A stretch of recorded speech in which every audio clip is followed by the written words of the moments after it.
Hello les artistes, aujourd'hui une petite vidéo concernant, encore une fois n'est pas coutume pour le moment, des pastels à l'huile, mais avec la particularité de ce bloc qui est un bloc, donc un support pour pastel à l'huile de la marque, je sais pas vous voyez, Sennelier.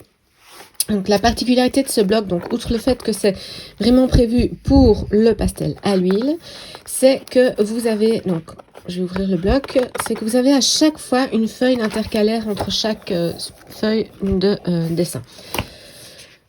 Vous avez la petite page de publicité pour Sennelier et pour tous les produits en rapport justement avec le pastel à l'huile de Sennelier. Ce qui vous permet d'avoir un aperçu, donc c'est pas mal. À la limite, vous cochez ce que vous avez au fur et à mesure, ça peut être chouette. Enfin bon, le papier est très agréable. Ça, c'est peut-être un détail. Et donc voilà, vous avez les fameuses pages de papier dit papier cristal. Voilà. Donc c'est un papier qui ressemble un peu à un papier ciré. Et juste après, vous avez une feuille donc pour vos créations, vos réalisations au pastel à l'huile. Voilà. Alors, une particularité de ce papier, vous n'allez peut-être pas le percevoir ici à la vidéo, mais c'est un papier qui est assez épais. Est-ce qu'il est aussi épais que le pastel mat, donc le papier sur lequel j'ai réalisé 2 vidéos concernant l'utilisation des pastels à l'huile, entre autres pour le test des pastels fluo? Je dirais que c'est peut-être un tout petit peu plus épais. Vous avez ici une face qui est vraiment lisse, mais pas encore aussi lisse qu'un papier Bristol, où là le papier Bristol glisse et est légèrement brillant. Donc ici on a quelque chose de mat, de lisse, donc même si on a une épaisseur, c'est donc, voilà. C'est donc assez intéressant comme texture. Pourquoi ce papier? Tout simplement parce que au fur et à mesure, si vous utilisez différents papiers de test de pastel à l'huile et ainsi de suite, vous risquez de galérer par rapport aux résultats. D'expérience, parce que oui, j'ai fait beaucoup de tests sur différents supports, je vous assure que pour trouver le bon support pour l'utilisation des pastels à l'huile, c'est pas ce qu'il y a de plus évident. Le papier à grains standard, tel que je vous l'ai montré pour la réalisation donc de la petite carte, enfin, du format A5 d'une composition avec des nuages, ça passe. Mais une fois qu'on veut obtenir un résultat un petit peu plus fini, un petit peu plus professionnel, je dirais à ce moment-là, il faut absolument que vous passiez sur des supports donc plus onéreux, il n'y a rien à faire, mais d'une meilleure qualité. Ce qui va également augmenter la qualité de vos travaux, mais ça va aussi vous aider à progresser dans le sens où vous allez voir une différence et vous allez en retirer une satisfaction d'utilisation des pastels. Surtout des pastels à l'huile qui, comme je le disais lors de la vidéo de présentation des différentes techniques de base, n'est pas toujours très bien considéré, justement parce que les supports qui sont utilisés pour réaliser les différentes compositions avec les pastels à l'huile ne sont pas toujours adaptés. Donc je le répète, c'est quand même important. Chaque support va avoir une influence sur le résultat en fonction également aussi des types d'outils, donc des pastels ici en l'occurrence, en fonction des gammes de pastels à l'huile, en fonction des marques de pastels à l'huile. Donc vous avez toute une série de facteurs comme ça qui va rentrer en compte pour avoir un résultat plus ou moins satisfaisant, on va dire cela comme ça. Donc, maintenant que vous avez eu la présentation du bloc de pastel à l'huile Sennelier, vous avez vu, donc je n'ai pas encore utilisé, je n'ai rien dessiné, rien du tout. Je vais simplement ici réaliser un dessin.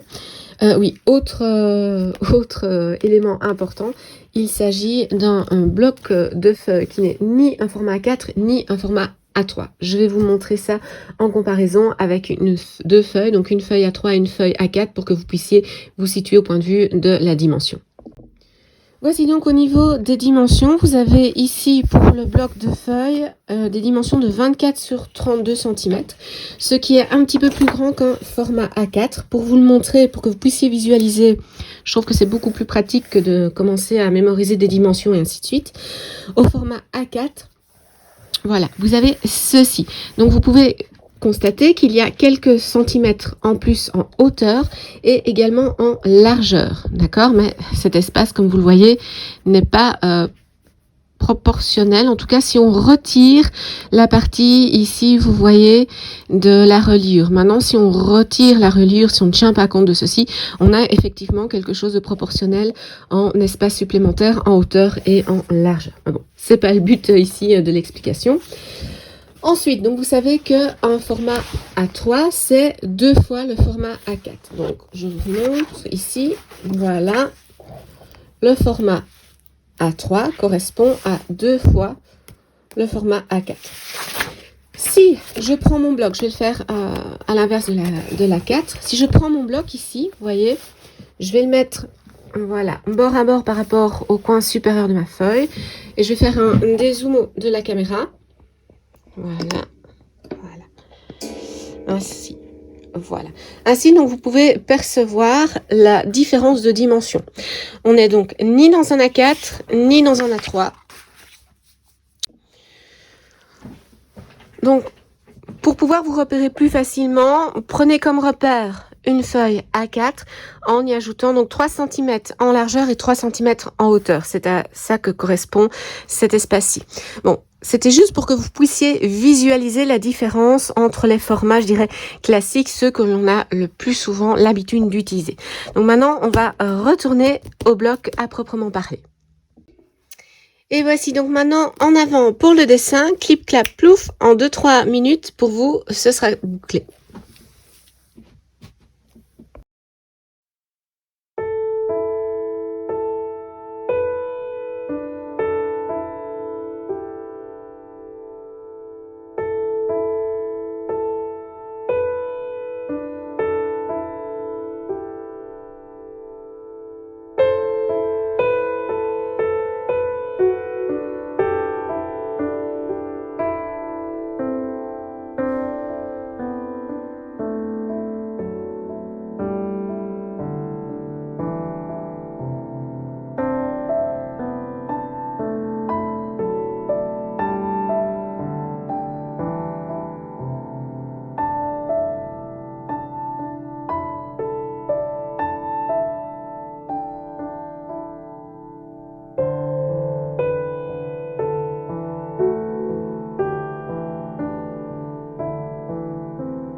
Voilà, donc juste une petite pause dans la réalisation du portrait pour que je puisse vous expliquer que je suis intervenue donc avec les sonneliers, donc le petit kit que je me suis constitué avec des teintes pour la carnation de peau, et j'ai utilisé en complément, parce que je n'ai pas encore évidemment toute la gamme et toutes les couleurs dont j'aurais besoin en sonnelier, donc j'ai complété avec quelques pastels, donc que j'ai déjà en ma possession, de la gamme donc justement Van Gogh. Voilà, alors ça se mélange relativement bien, c'est assez bien missime, donc ça c'est un bon point. Voilà, donc je les ai utilisés entre autres pour les lèvres, pour les yeux, et également ici un petit peu pour les ombres à certains endroits. Maintenant je vais réaliser la chevelure avec des pastels donc Van Gogh, et ensuite une petite surprise que je vous présente et que je vous explique quand l'ensemble sera terminé. Je vous laisse essayer de deviner de quoi il s'agit entre les étapes qui vont se dérouler ici, bien sûr pour vous en accéléré, et on se retrouve tout de suite après.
Et voilà les artistes, c'est donc terminé. Alors vous avez vu ici que j'ai glissé une feuille de papier en dessous de ma feuille de support pour éviter de venir salir éventuellement, même s'il y a du papier cristal hein, juste en dessous, la feuille suivante. Donc, alors il y a encore quelques petites finitions, petits détails, mais avant ça, donc voilà, j'ai utilisé à certains endroits des nouveaux pastels senneliers qui sont en réalité issus d'une petite boîte donc de pastels irisés, ce qui vous permet d'avoir donc ce petit effet un peu métallisé. La qualité, la tendresse, l'onctuosité des pastels irisés est tout aussi agréable et surprenante que ceux, donc voilà, des couleurs, je dirais, plus traditionnelles, on va dire ça comme ça. Alors, ce dont je ne vous avais pas encore parlé, je crois, pour les pastels senneliers, un truc qui est vraiment tip-top, génial, voilà, c'est que vous avez, je vais en prendre un ici, c'est que vous avez, vous voyez ici, à chaque fois des petits triangles, voilà. Et ces petits triangles correspondent à une bandelette qui est pré-perforée, on va dire ça ainsi. Et cela vous permet donc justement de venir retirer progressivement d'une manière plus nette que en général le papier qui protège donc justement le corps du pastel à l'huile. Donc ça c'est pour la petite particularité. Sachez que ce travail je l'ai réalisé en plusieurs temps puisque au départ je n'avais pas, quand j'ai commencé donc ce dessin-ci, je n'avais pas les pastels irisés. Je les ai commandés entre-temps avec un produit donc, que je vais tester et que je voulais utiliser parce que je ne travaille pas toujours sur le papier justement comme ceci en bloc sennelier, comme vous avez pu le voir dans la vidéo précédente. Et de cette là, pour éviter que le pastel ne s'abîme, qu'en passant dessus, on vienne griffer de manière tout à fait involontaire, mais bon, ça peut arriver. Et puis, comme vous l'avez vu, j'ai mon chat qui me fait parfois des petites surprises. Bon, c'est toujours un peu embêtant. Mais voilà.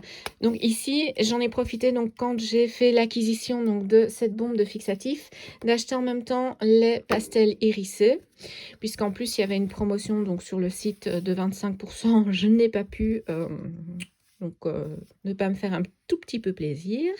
Et donc ici, vous avez, voilà, donc c'est un fixatif prévu spécifiquement pour le pastel à l'huile. Donc c'est toujours chez Sennelier.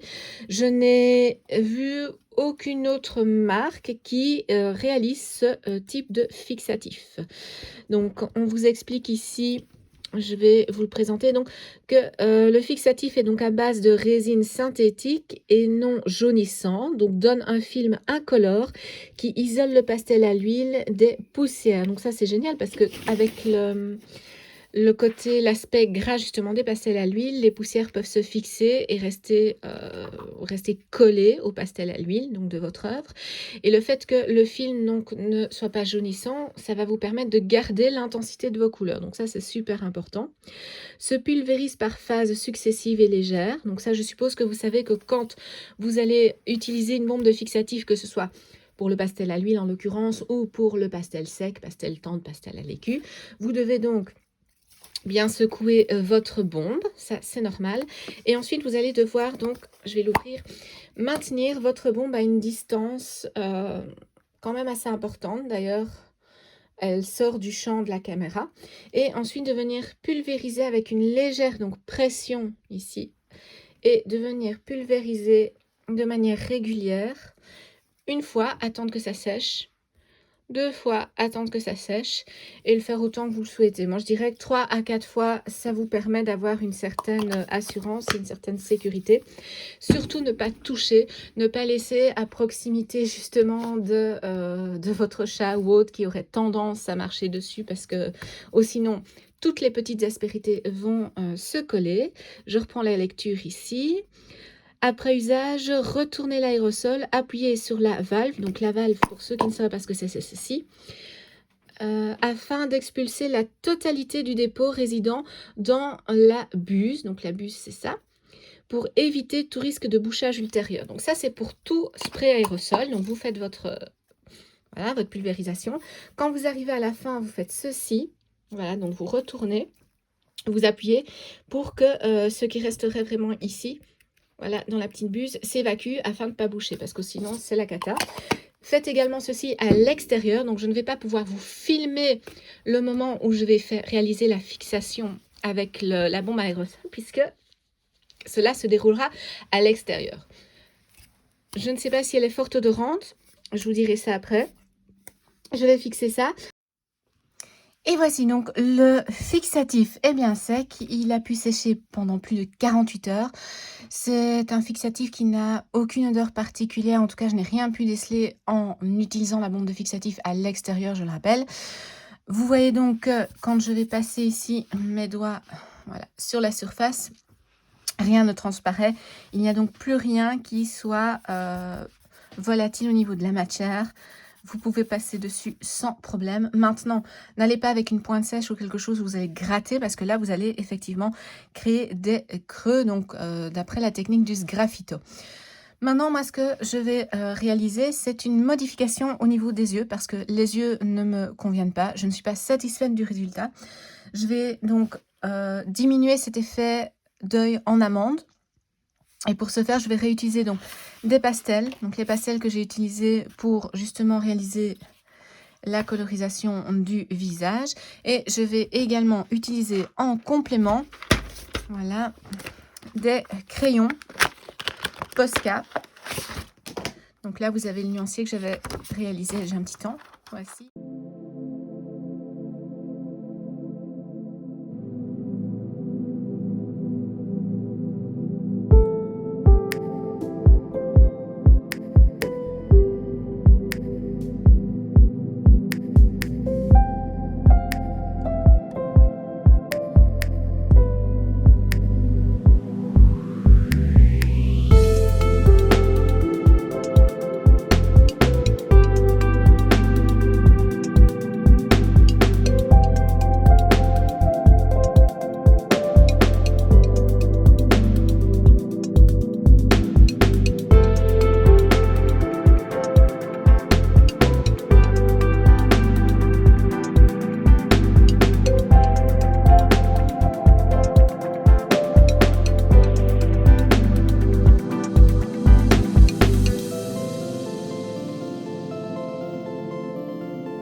Et voici donc le résultat.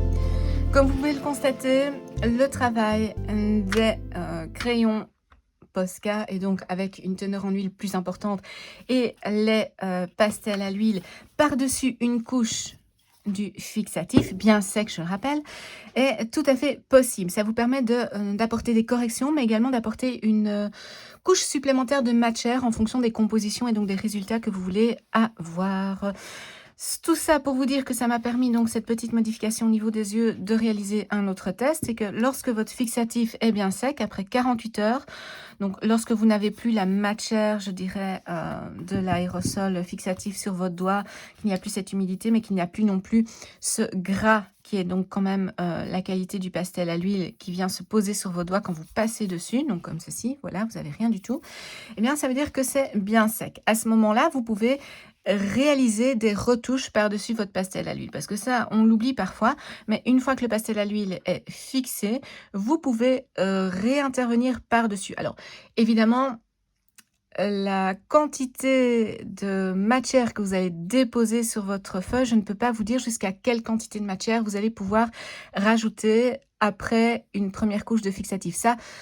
Ça va dépendre de votre support, ça va dépendre de vos pastels, ça va dépendre du résultat que vous voulez obtenir. Mais voilà, je pense que ça, si vous voulez vraiment utiliser cette possibilité du pastel à l'huile, du fixatif, ça va être à vous de tester les différentes possibilités, donc les différents résultats.